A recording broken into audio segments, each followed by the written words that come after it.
It was Diana who told him the full story about the house next door, or at least the version of the story that could be told from the outside looking in, which was the only version anyone on the estate actually had. Diana lived 3 houses down the lane from Marcus, a woman in her 60s who had been on the estate from the beginning, who knew everyone's business in the way that long-term residents of small communities always do, not from nosiness, but from simple proximity and the accumulation of years. Marcus had spoken to her a few times in passing since moving in, the brief exchanges of new neighbors, but it was on the Wednesday of his 2nd week in the house that she came to his door with a dish of food she said she had made too much of, and stayed for an hour and a half. He had not asked her about the neighboring property directly. He had mentioned carefully that he had heard from the estate manager that there had been some kind of incident in the house next door before he moved in, and Diana had set down her tea and looked at him with the particular expression of someone who has been waiting for an opportunity to say something and was now deciding how much to say. She told him that the man who had most recently lived in the house next door was not the first person to have had trouble there. She said that a few years before, the property had been rented by a couple, a man and a woman who had moved in from another part of the city and who had kept mostly to themselves, but who had given the impression in those first weeks of being ordinary and settled and unremarkable. Then, she said, things had begun to change.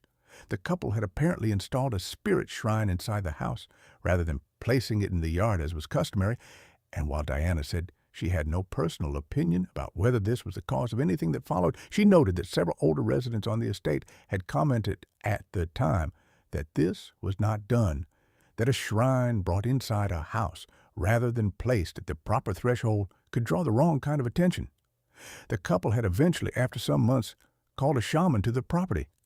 Diana said she had seen the man arrive, an elderly man in white clothing who had spent several hours inside the house and who had left, from what Diana could tell, in a state of visible disturbance, the kind of visible disturbance that a man of that profession, who had presumably seen a great deal, would only display if what he had encountered was genuinely beyond his ordinary experience. After the shaman's visit, the shrine was removed from the house. And then, Diana said, the fighting started. She said she could hear it from her house. Not the words, but the volume and the register of it. The escalating fury of 2 people who had run out of the ability to speak to each other in any register below a shout. This went on for weeks. And then one morning, the man left and did not come back, and the woman remained alone in the house. And approximately 2 months after that, the woman was found dead inside. The cause had been ruled a heart attack. She had been young, Diana said, not more than 35. There had been no history of heart problems that anyone knew of. After the woman died, the house sat empty for a while, and then it had been relet to the man who had most recently died there, the one who wore the uniform shirt and had the habit of watching, and Diana said she had always felt there was something about that man that was not quite settled, something in the way he moved through his days that suggested a person who was not entirely at ease inside himself. She did not say that the house had made him that way. She did not say that directly, but she let the silence after her last sentence sit long enough that the implication filled it on its own. Marcus sat with all of this for 2 days. He did not sleep well on either of those nights. Lily did not sleepwalk again, but she slept restlessly, and sometimes in the very early morning.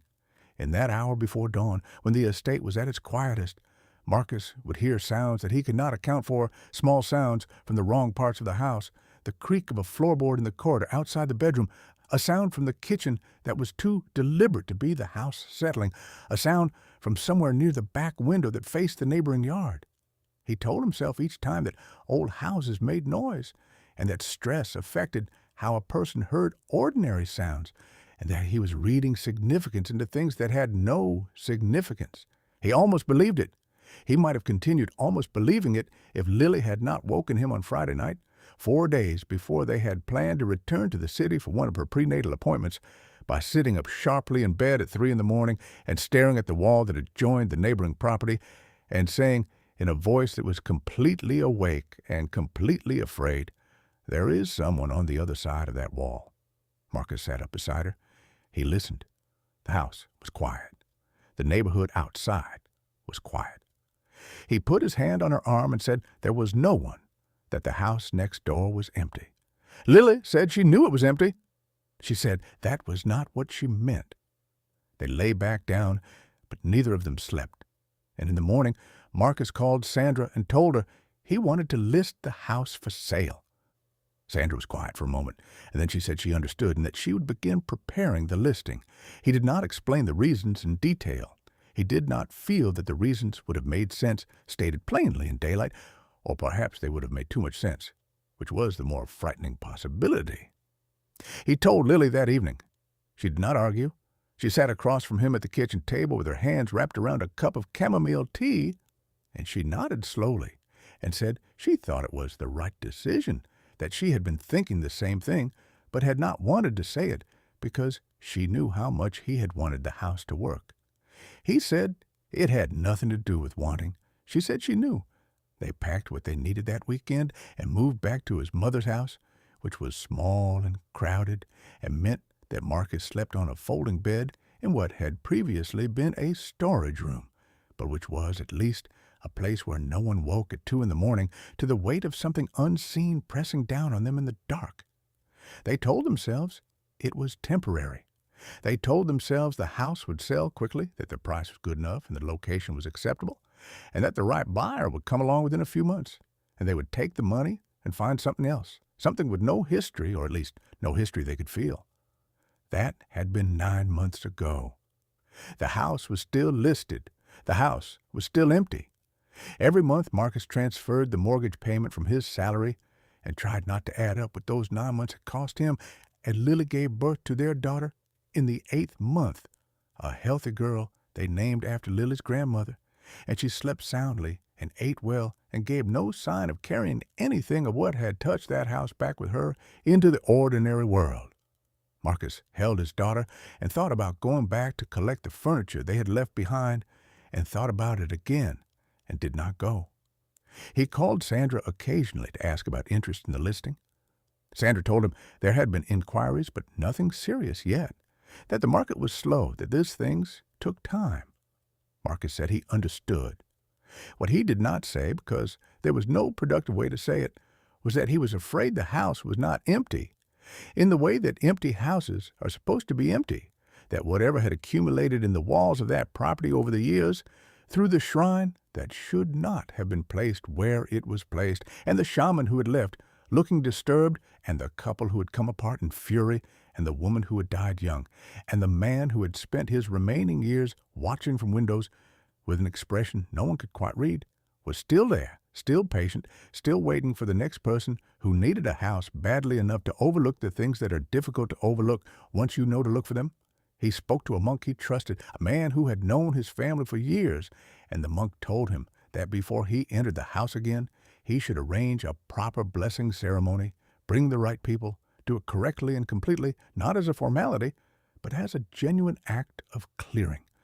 The monk said that places carry what happens in them, the way cloth carries a smell, and that the smell does not leave on its own simply because the source is gone.